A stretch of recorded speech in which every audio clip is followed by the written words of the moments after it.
Salve, salve galera! Vamos a mais um Rumo à Posse. Hoje nós vamos falar sobre a banca Amalc. Tem pouquíssimas provas, mas que curiosamente muitos alunos, muitas pessoas me pediram para comentar. Ela faz concurso, pelo que eu vi, eu acho que de São Paulo para baixo no país. São Paulo, Paraná, Santa Catarina, né? Para o sul, em direção ao sul. Né? Não vi nada assim no Rio de Janeiro, Espírito Santo, ou mais subindo, né? Enfim, então vamos falar um pouquinho sobre essa banca. As provas são simples, não tem assim, não apresentam grandes complicações. As questões de interpretação de texto são minoria absoluta na prova e são muito fáceis, são muito simples.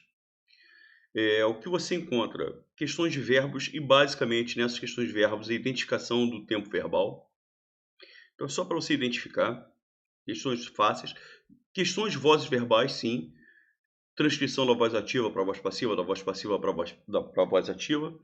Análise morfossintática, o que eu vi, o que eu encontrei, foram questões que eles pedem para você identificar o que é o que é o se o que é uma conjunção integrante, se o que é um pronome relativo, se o que é uma conjunção consecutiva, enfim, basicamente. E o se o se é pronome passivador, é índice de indeterminação do sujeito, é pronome reflexivo, se o se é uma conjunção integrante, o se também pode ser uma conjunção integrante, né? Enfim, questões de pontuação. As questões de pontuação eu vi de duas maneiras diferentes, questões para você identificar a frase certa e a frase errada e também para você saber exatamente qual é o motivo do emprego do sinal de pontuação. Um assunto interessante, emprego de pronome demonstrativo, tá legal? Isso é um assunto, um tema interessante que eu vi realmente sendo cobrado. Colocação pronominal, ortografia, inclusive regras de acentuação, a nova ortografia, emprego de hífen. Concordância, questões sobretudo com os verbos, mais concordância verbal, sobretudo aquelas questões com os verbos haver e fazer, verbos impessoais. E, lógico, assim como todas as demais bancas, o assunto que mais vem caindo em concurso público é a parte de conectores, a parte de conjunções, que é um assunto que você não pode deixar de estudar isso em qualquer banca, eles também cobram.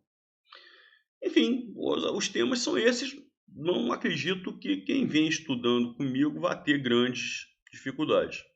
Uma outra questão eu acho mais legal, mais inteligente, mas tá, eu vou corrigir aqui 10 questões com vocês.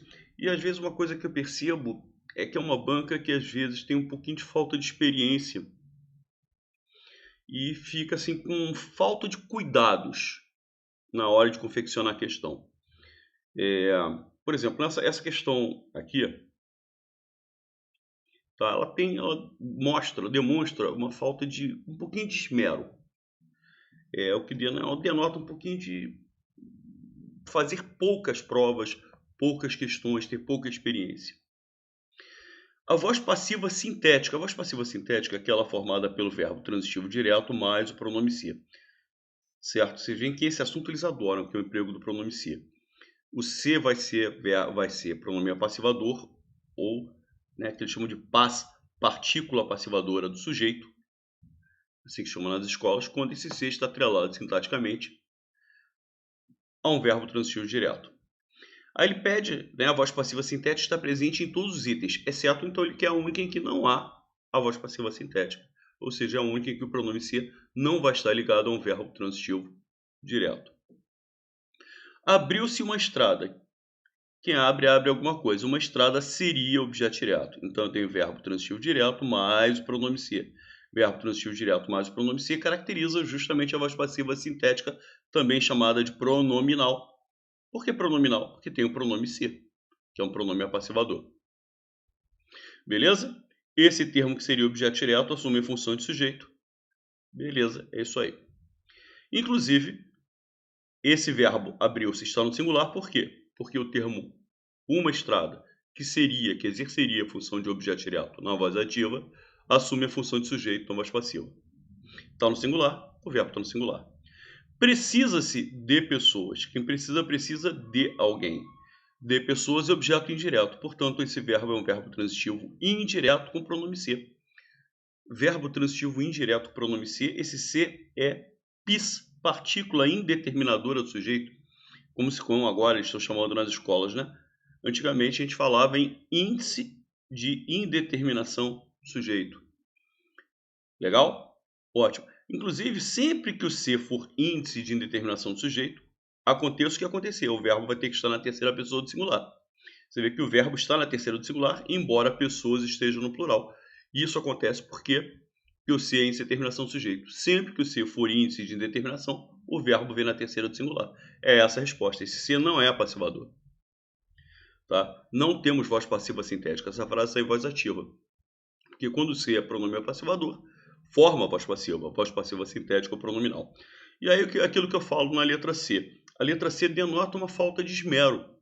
Quem fala alguma coisa. Vários idiomas realmente seria objeto direto. O verbo falar é verbo transitivo direto. Verbo transitivo direto mais o pronome si. Voz passiva sintética. Esse termo que seria objeto direto assume a função de sujeito. Sujeito no plural. Olha lá. Então, é voz passiva? É voz passiva.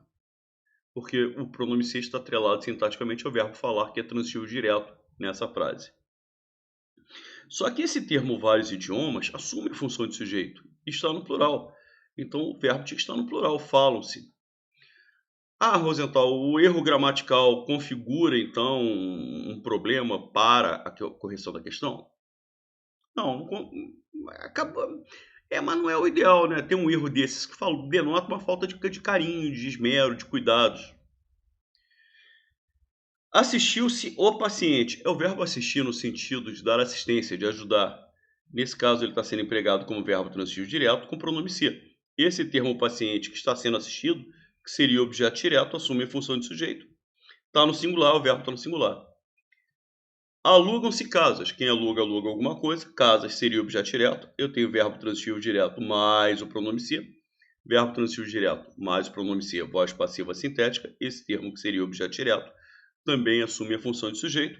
Só que agora, ó, casa está no plural, aluga está no plural. É o que ele deveria ter feito na alternativa C. Você vê, essa questão que nós acabamos de ver é sobre a voz passiva sintética, que é aquela formada pelo verbo transitivo direto com o pronome se. Agora, olha só como é que, inclusive, a questão 2, de alguma maneira, contradiz a questão número 1, e no fundo, ele novamente volta a trabalhar com o pronome se, só que agora numa questão de concordância. Tá? Mas no fundo, é trabalho de voz passiva. Adquiriu-se mais casas. Ele quer a opção correta. Quem adquire alguma coisa. Mais casas seria objeto direto. Então eu tenho o verbo transitivo direto mais o pronome se. Esse termo que exerceria a função de objeto direto assume a função de sujeito. Sujeito está no plural. Então o verbo adquirir tinha que estar no plural. Adquiriram-se mais casas. Tratavam-se de problemas básicos. Quem trata de alguma coisa. De problemas básicos, objeto indireto. Então eu tenho verbo transitivo indireto mais o pronome se. Verbo transitivo indireto mais o pronome se. Olha só a questão anterior. Esse se é índice de indeterminação do sujeito. Então, se esse se é índice de indeterminação do sujeito, o PIS, partícula indeterminadora do sujeito, mesma coisa, aconteça o que acontecer, o verbo tem que estar na terceira pessoa do singular. Lembram-se? Sempre que o se for índice de indeterminação, partícula indeterminadora do sujeito, o verbo vem na terceira pessoa do singular. A mesmíssima coisa acontece na letra C. Obedeceram-se aos rígidos controles. Quem obedece a alguma coisa. Aos rígidos controles, objeto indireto. Então eu tenho verbo transitivo indireto com pronome se. Verbo transitivo indireto com pronome se. Novamente esse se é PIS, partícula indeterminadora do sujeito. Se o pronome se é índice de indeterminação do sujeito, o verbo tinha que estar na terceira pessoa do singular. Então o certo é obedeceu-se.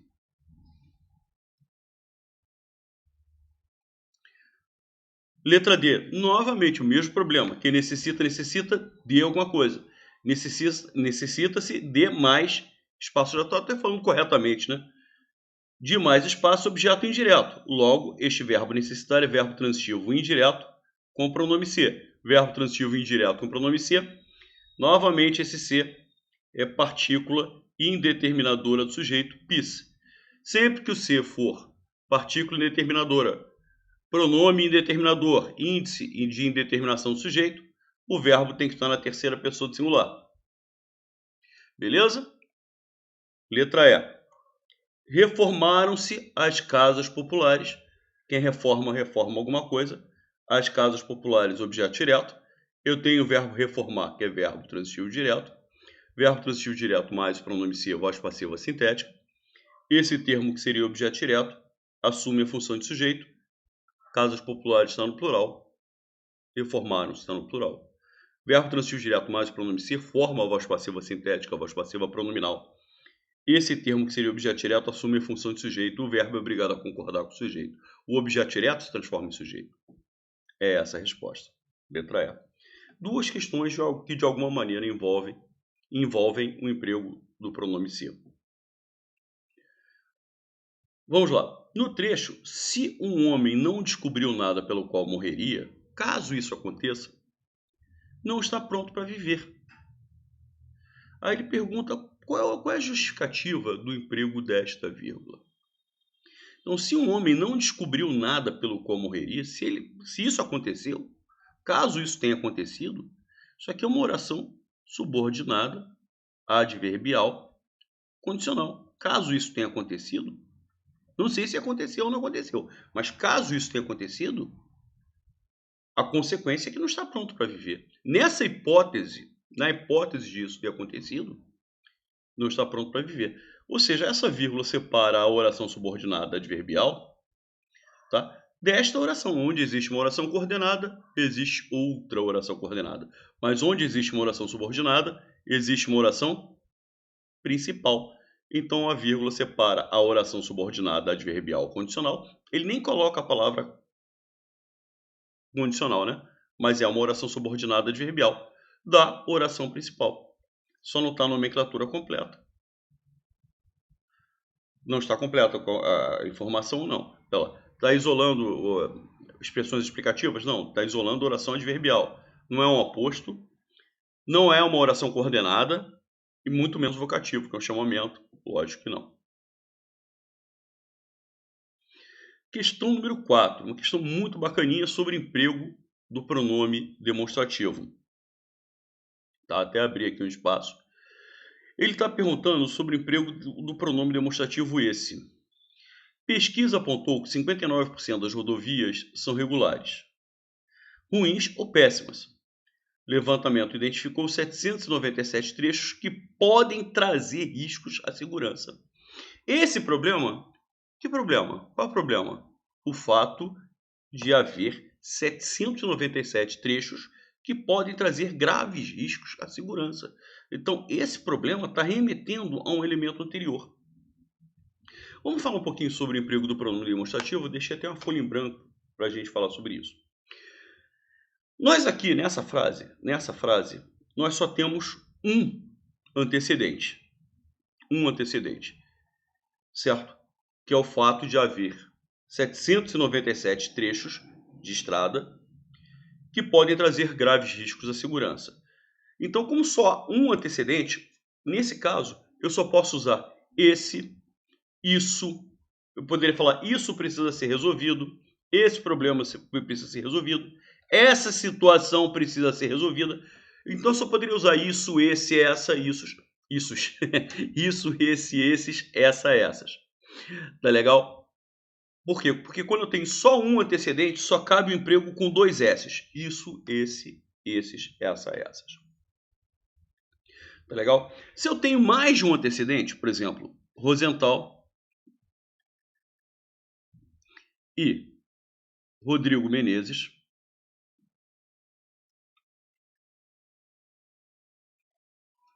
são professores.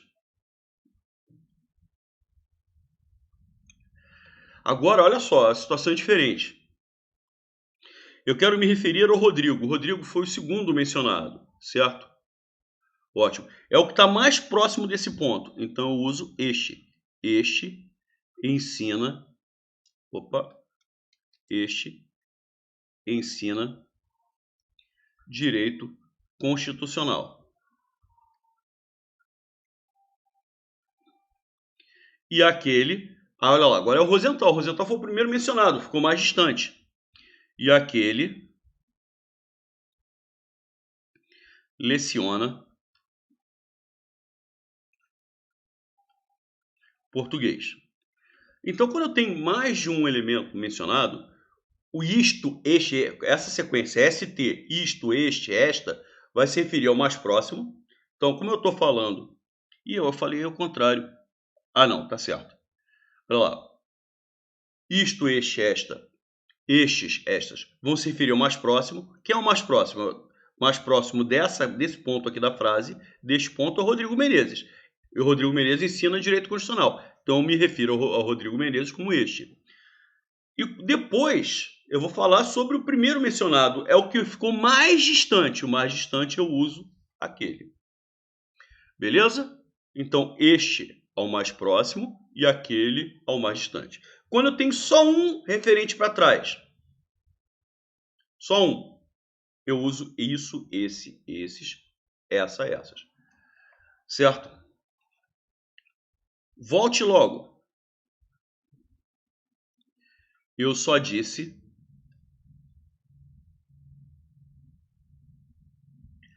essas palavras. Olha lá. Eu tenho apenas um antecedente. Volte logo. Olha lá o que eu usei. Essas. Então ele está apontando para trás. Ele é o que a gente chama de anafórico, o que faz referência para o elemento anterior. A um referente só eu uso com dois S. Agora o que acontece? Eu posso também apontar para frente. Eu só disse estas palavras.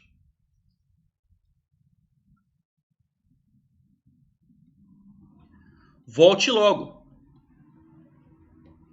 Ou seja, estas aponta para frente, para uma coisa que ainda virá na frase. Então, quando eu estou apontando para alguma coisa que ainda virá na frase, aí eu uso isto. Por exemplo, eu só disse isto. Volte logo. Isto está apontando para uma coisa que ainda vai ser inserida na frase. Isto, este, estes, esta, estas. Estas palavras. As palavras virão na sequência. Então, quando eu tenho um referente só para trás, eu uso isso, esse, esses, essa, essa. Quando eu tenho um referente só para frente, isto, este, estes, esta, estas. Nós também temos um emprego, tá? Que é um emprego em relação à proximidade. Por exemplo, eu falo esta caneta. Por que esta caneta? Porque a caneta está mais próxima de mim, que sou o emissor da mensagem. Então eu falo esta caneta. Certo? Agora eu estou conversando contigo, meu aluno. Você anotou essa informação? Porque a informação vai estar próxima de você. Gostei dessa camisa que você está usando. Dessa é a preposição de com o demonstrativo S, com dois S. Por quê? Porque a camisa está próxima da pessoa que está usando. Agora eu estou conversando com o João. João, você gostou daquela camisa que a Maria está usando? Por que eu usei aquela? Porque está mais próxima de uma terceira pessoa, que não é nem o emissor da mensagem, nem receptor, mas sim uma terceira pessoa. Então, eu falo esta caneta ou falo esta camisa, estes óculos, que estão mais próximos de mim. Aí eu falo para você o seguinte, puxa, eu gostei desses óculos que você está usando. Desses óculos. Agora, João, eu gostei daqueles óculos que a Maria está usando. Tá legal? E por fim, ainda sobre o emprego do pronome demonstrativo. Quando tem um aspecto de proximidade, sim, um aspecto temporal também. Olha, estes dias que nós estamos passando agora, estão muito tensos. Estes dias. Por quê? Porque os dias estão próximos do momento que eu estou falando. Poxa, aqueles dias lá no ano passado foram muito mais calmos. Estes são exatamente a ideia de contemporaneidade, os dias de hoje, o que está acontecendo agora. Tá? Então, estes dias de hoje, de agora, estão tensos. Beleza? Até vou escrever aqui. Estes dias de hoje, com ST, de hoje, estão tensos. Então, eu estou aproximando com o emprego do pronome demonstrativo estes do momento que eu estou vivendo, no momento que eu estou emitindo essa mensagem. Aqueles dias do passado, lá de uma época passada, ainda estão na minha memória.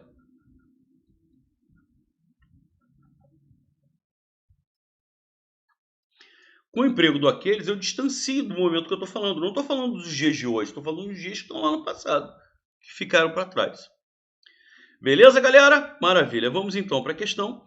Lembrando que, olha lá, esse está se referindo a um elemento que apareceu na frase, a um elemento anterior, e aliás, é o único elemento que ocorre aqui, que é o fato, né, o autor está falando sobre um levantamento que identificou a existência de 797 trechos de estrada, de rodovias, que podem trazer graves riscos à segurança.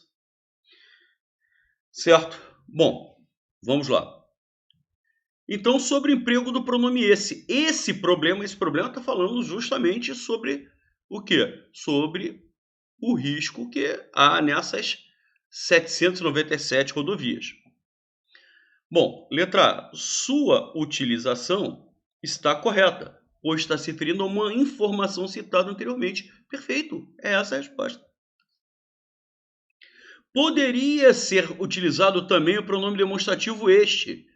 Não, não poderia. Para usar este se referindo a um elemento anterior, teria que haver dois elementos. Por exemplo, se houvesse dois problemas mencionados, este problema, estaria se referindo ao problema mais próximo. E aquele problema estaria se referindo ao mais remoto, ao primeiro mencionado, que estaria mais longe.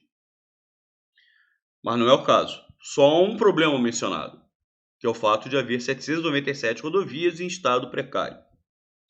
Sua utilização está correta, maravilha. Pois está se referindo a uma informação citada posteriormente? Não. Citada anteriormente. Sua utilização está incorreta. Não está incorreta, está perfeita. Sua utilização está correta, pois está se referindo a uma situação ocorrida no presente. Não é o caso. Ele está se referindo ao elemento anterior na frase. Ele não está falando sobre uma coisa que está acontecendo agora. Então, confirmamos a resposta letra A. Questão número 5. É uma questão de ortografia. Vamos lá. E é uma questão teórica. Olha só que situação interessante. Uma questão teórica do emprego dos sinais de hífen e tal. Não tem hífen palavras que terminam com re e a seguinte palavra começa com i. Cara, isso que eu falo, às vezes, o que eu percebo aí, que ele queria, eu fico com a sensação de que ele queria falar outra coisa, dos prefixos com re. Por exemplo, reescrever. Não é que terminem, ele está querendo falar sobre o prefixo, e realmente não tem hífen, você junta tudo. Mas não é junção de duas palavras, é junção do prefixo com o e, essa sequência, reescrever, tá? Mesmo reeducar. A mesma coisa acontece com co. O co, na sequência, começando com o, certo? Também não vai ter hífen, né? Você tem cooperar, você não vai juntar o prefixo co, tá? Cooptar, mesmo que o termo seguinte comece com a mesma letra. Porque o que acontece? Existe uma regra que pega 90 e tantos % dos casos, que é o seguinte: quando o prefixo acaba numa letra, aí sim vem uma palavra, aí vem o radical, vem uma palavra que comece pela mesma letra que acabou, você tem que colocar o hífen. As únicas exceções são exatamente esses casos, do re e do co. Por isso que eu estou falando. Eu acho que a sensação que eu tive é que ele não queria falar em palavras, mas em prefixos. E não é prefixos que terminem, mas são os próprios. É o próprio prefixo re que dá a ideia de duplicidade, né? E o co, que dá a ideia de com. Operar com alguém. Cooperar é você ajudar alguém, porque você está fazendo algo junto com alguém. O co dá essa ideia de fazer com alguma coisa. Bom, ele quer a opção incorreta, a gente deduz, está mal feito, mas a gente deduz que estaria certo. Até porque existe uma opção que é totalmente errada, é absurda.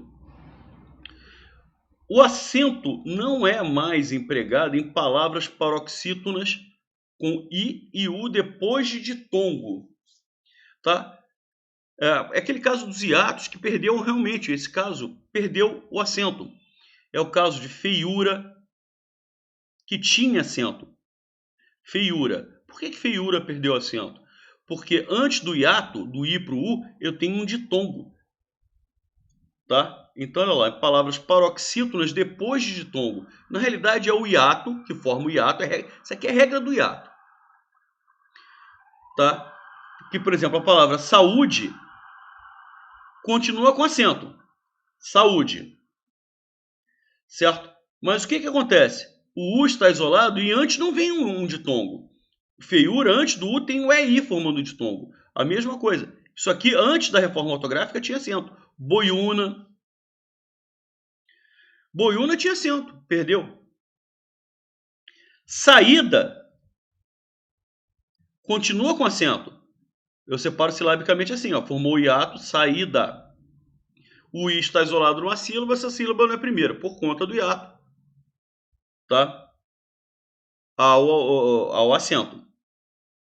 Agora, pauís perdeu o acento. Por quê? Porque antes do I, certo? Eu tenho ao, que é um ditongo. Então perdeu o acento. Pauís vem de paul, que significa pântano, um ambiente alagadiço, assim vai. Lamaçal. Então o comentário está certo. Bom, vamos lá. O hífen é mantido em palavras compostas com justa posição que não têm elementos de ligação e formam, cara, um caso claro, guarda-chuva.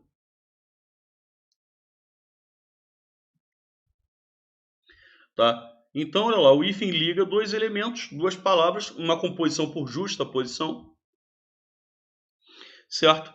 E que já, aliás, as palavras compostas praticamente não sofreram alteração. Tem um ou outro caso que sofreu, mas a maioria não sofreu. Meio-dia,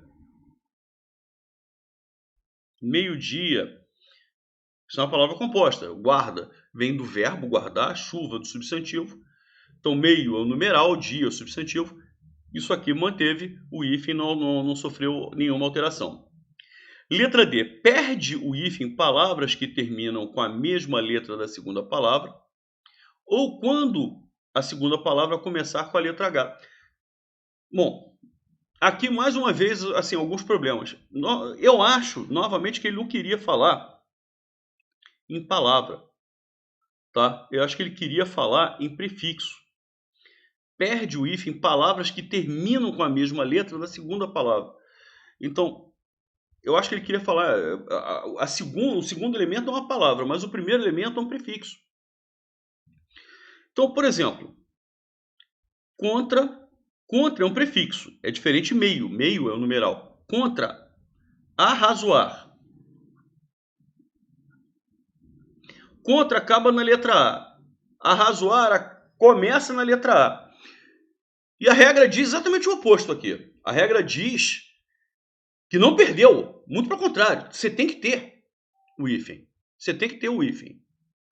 Então, olha lá, contra acabou na letra A. Se vier a mesma letra, sub, que é um prefixo, acaba na letra B, e base, que é a mesma letra que acaba o prefixo, hífen.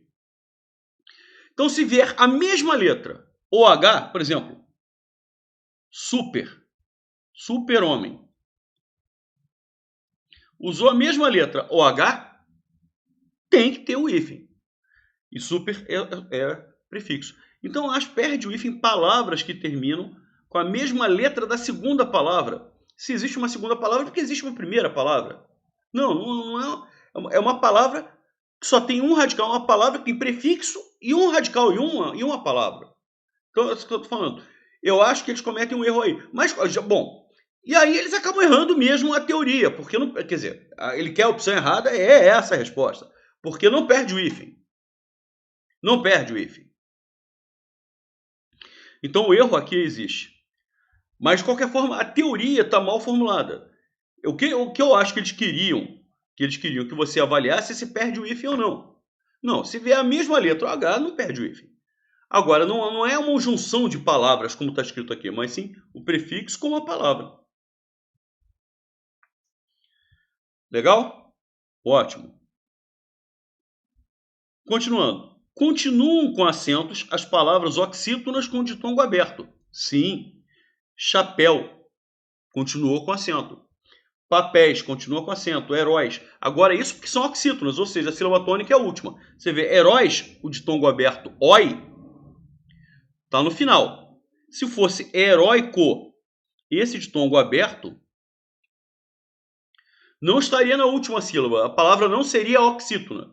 Seria uma palavra paroxítona. Então, se o ditongo aberto oi, el, ei, não vier na última sílaba, se não for oxítona, como aqui, por exemplo, é paroxítona, isso aí perdeu o acento. Você viu, papéis leva acento, certo? Mas, por exemplo, diarreia é diarreia, porque o R na separação silábica fica aqui. Diarreia. Esse ditongo aberto e tônico ei não está na última sílaba, está na penúltima. Esse aí perdeu acento. Então, réis, menestréis está na última sílaba, acento. Papéis, acento. Agora, seborréia, diarreia, nada disso vai ter acento. Legal? Então, enfim, a resposta é a letra D. Tá? A letra D, realmente, na junção, ele comete, né? Ele queria a opção errada, ele propositalmente, ele coloca um erro, proposital, que é o erro que quando ele diz que perde o hífen, realmente não perde.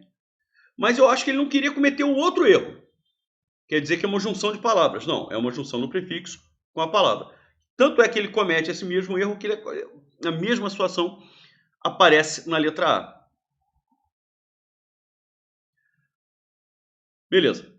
Vamos lá. Questão número 6. Assinale a alternativa que completa corretamente a frase. Já faz dias. Verbo fazer no sentido de tempo passado. É um verbo impessoal, não tem pessoa, não tem sujeito. Sujeito inexistente. Ele só pode ser flexionado na terceira pessoa do singular. Faz.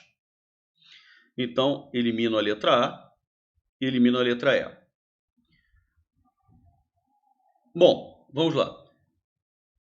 Já faz dias, nesta empresa, tem que ser havia, no singular.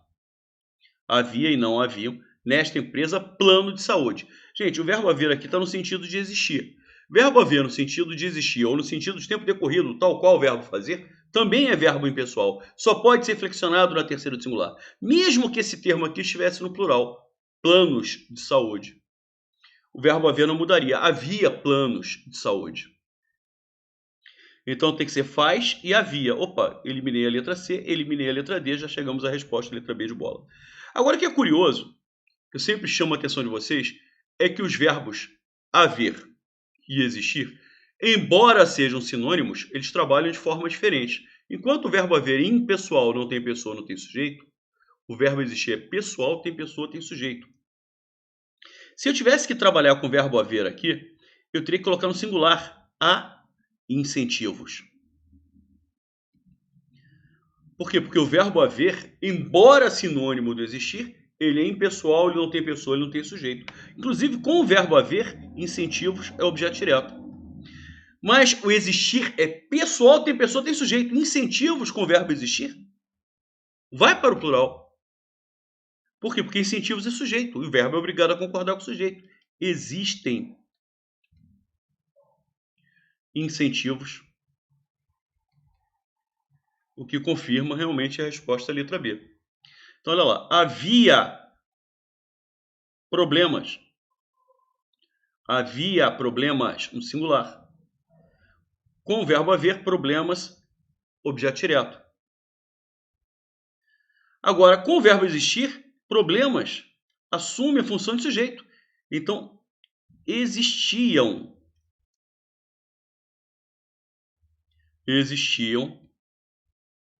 problemas. Com o verbo existir, problemas é sujeito, problemas está no plural, o verbo existir vem no plural. Então, o verbo existir é pessoal, tem pessoa, tem sujeito. O verbo haver não. verbo haver é impessoal. Então, embora eles sejam sinônimos, sintaticamente eles trabalham de formas diferentes. Questão número 7, olha lá, o que eu falei? Que eles gostam muito de cobrar questões sobre o ser, e eles também gostam de cobrar questões sobre o quê? Acham que eu devia ser feliz, acham isso. Substituir a oração inteira pela palavra isso, nós temos uma oração subordinada substantiva. Como é que se chama este termo que introduz as orações substantivas? Conjunção subordinativa e integrante. Essa é a nomenclatura completa. Conjunção subordinativa e integrante. Não há nenhuma alternativa que apresente a nomenclatura completa. E a melhor resposta, obviamente, é a letra B, que é conjunção. A nomenclatura está incompleta, mas está correta, está perfeita. Também é muito comum você simplesmente falar conjunção integrante. Outra questão que demonstra um pouquinho a falta de cuidado é essa questão número 8 de vozes verbais. É uma questão legal, uma questão bacana, mas que mostra a falta de cuidado. Olha só, o projeto nas escolas do interior inovou muitas ideias. Quem inova alguma coisa, muitas ideias, é objeto direto. Vou passar para a voz passiva. Muitas ideias, certo? É feminino e plural. Agora, ó, eu inovei, tu inovaste, ele inovou. Inovamos, inovastes, inovaram. Isso aqui é o pretérito perfeito. Quando eu passar para a voz passiva, eu vou ter que trabalhar com o verbo ser no pretérito perfeito. Como é que é o pretérito perfeito do verbo ser? Eu fui, tu foste, ele foi. Nós fomos, vós fostes, eles foram. Então, muitas ideias foram. Aí você já chegou à resposta, que é a letra E. Foram inovadas. E tem que ser essa a resposta. Só que tem um detalhe aí que eu falo, que às vezes existe um pouco de falta de atenção. Por exemplo, esse tipo de questão é uma imitação clara, óbvia da FCC. A FCC já fez 800 questões iguais a essa, mas que mais é uma banca experiente que não comete essa falha. Gente, ideia é uma palavra feminina. Então, quando eu colocar o verbo no particípio, que é da estrutura da voz passiva analítica, ele vai ter que assumir a forma feminina e plural. Foram inovadas. Está inovados na forma masculina, gente. Inclusive, até falo, a FCC já colocou assim, por exemplo, na letra A, foram inovados, na letra B, escondido, foram inovadas. Para a pessoa que estiver distraída. Gente, essa letra E, ela está errada. Foram inovadas. Muitas ideias foram inovadas, ele pede. A forma verbal resultante, inclusive, o comando é exatamente igual ao da FCC. Exatamente igual. E eles deram uma bobeada aqui. Enfim, fazer o quê? Mas é a menos ruim das respostas. Até porque foi a única que acertou o tempo do verbo. Que é o pretérito perfeito, né? É a única que mantém o verbo no pretérito perfeito, tal qual o inovou que está lá na frase original. Tá legal? Maravilha. Questão 9. Essa questão aqui é muito bacana, ela é muito bonita. Nunca deixe que lhe digam que não vale a pena. Digam isso. Quem diz alguma coisa. Isso é objeto direto. Ou seja, esta oração é uma oração subordinada, substantiva, objetiva direta. O que significa a oração ser objetiva direta? Significa que esta oração exerce a função de objeto direto. Isso tudo aqui é o objeto direto do verbo dizer. Bom, se isso tudo aqui é objeto direto do verbo dizer, este verbo dizer já é um verbo transitivo direto. Já é um verbo transitivo direto. Legal? Mas olhem só a presença do pronome oblíquo lhe. Eu sempre ensino para meus alunos o seguinte: quer saber a função sintática do pronome oblíquo? Substitua pela expressão esse menino. Por quê? Porque se tiver que aparecer a preposição, vai aparecer, mas se não tiver que aparecer, não vai aparecer. Embora no caso do lhe, o lhe sempre vai substituir termos preposicionados. Então, digam isso, eu já substituí a oração inteira pela palavra isso, digam isso a esse menino. Quem diz alguma coisa a alguém. Nunca deixe que digam a esse cara que não vale a pena, a esse menino que não vale a pena. Então quem diz alguma coisa a alguém. A esse menino completa a ideia do verbo dizer, tá, com a preposição a. Essa preposição a, ela está subentendida, tá, no pronome oblíquo lhe. O pronome oblíquo lhe sempre substitui termos preposicionados. Então, digamos que a preposição esteja embutida nesse pronome oblíquo. Então, o verbo é transitivo direto, porque ele tem um complemento direto, um elemento que complementa diretamente o sentido do verbo dizer, que é a oração. A oração é objetiva direta, ela é um complemento direto, e tem um objeto indireto, em que a preposição a está subentendida, está embutida no pronome oblíquo lhe. Tá? Eu sempre ensino. Eu quero saber a função sintática. Eu te vi ontem. Quero saber a função sintática do ter. Eu substituo por esse menino. Eu vi esse menino ontem. Quem vê, vê alguém. Esse menino complementa a ideia do verbo ver sem preposição. Objeto direto. Agora, eu te entreguei o material. Eu entreguei o material a esse menino. Quem entrega alguma coisa a alguém. Você vê que naquela frase, eu te vi ontem, o pronome oblíquo ter não está engolindo uma preposição. Já na frase, né? Tanto é que quando eu substituo por esse menino, não aparece preposição. Eu vi esse menino. Quem vê alguém, esse menino é objeto direto, o ter é objeto direto. Agora, eu te entreguei o material, eu entreguei o material a esse menino. A esse menino complementa a ideia do verbo entregar com preposição a. Ou seja, na frase eu te entreguei o material, este pronome oblíquo ter engole a preposição a. A preposição a está embutida no pronome oblíquo ter. Então a vantagem de substituir por esse menino é que se a preposição tiver que aparecer, como apareceu aqui, eu te entreguei o material, como eu vi aqui também, nunca digam a esse menino, se tiver que aparecer a preposição, vai aparecer. Mas se não tiver que aparecer a preposição, como no caso de eu te vi ontem, não vai aparecer. Então essa é a grande vantagem. Bom, então eu tenho um objeto direto, que é a oração, logo o verbo é transitivo direto. Também tem um objeto indireto, representado pelo pronome oblíquo lhe. Logo o verbo é transitivo indireto. Juntando os dois, o verbo é transitivo direto e indireto. Então, questão 9, letra B de bola. E por fim, para a gente fechar a nossa aula deliciosa de hoje, tá? Uma questão de um assunto que não falta nunca, né? Que é conjunções. Quanto antes aprendermos, mais chances teremos. Ou seja, se a gente aprender a partir de uma determinada idade, a gente vai aprender alguma coisa. Se a gente aprender antes, começar a aprender antes, a gente vai aprender mais ainda. Mais chances teremos de construir um futuro. Se a gente começar a aprender lá no iniciozinho, mais chance ainda a gente vai ter. Ou seja, a chance nossa de construir um futuro próspero, ela aumenta a proporção que eu antes inicio a aprendizagem da lição. Então, quanto antes aprender, mais chances nós temos. Então, se eu aprender um pouquinho depois, eu vou ter um pouquinho menos chance. Se eu aprender muito depois, aí eu vou ter muito menos chance ainda. Então, um fato é proporcional ao outro. Então, essas estruturas, quanto mais uma coisa acontecer, quanto mais uma coisa, outra acontece, tá? Quanto mais eu estudar, mais eu aprendo. Se eu estudar pouquinho, vou aprender pouquinho. Se eu estudar mais ou menos, vou aprender mais ou menos. Se eu estudar muito, vou aprender muito. Então, os fatos acontecem numa proporção, tá? Então, são esses conectores sempre vão dar a ideia de proporcionalidade, que é o quanto, né, nesse sentido de quanto mais uma coisa ou outra, tá? Quanto mais eu leio, mais eu aprendo, tá? Enfim, quanto mais eu como, mais eu engordo, enfim, certo?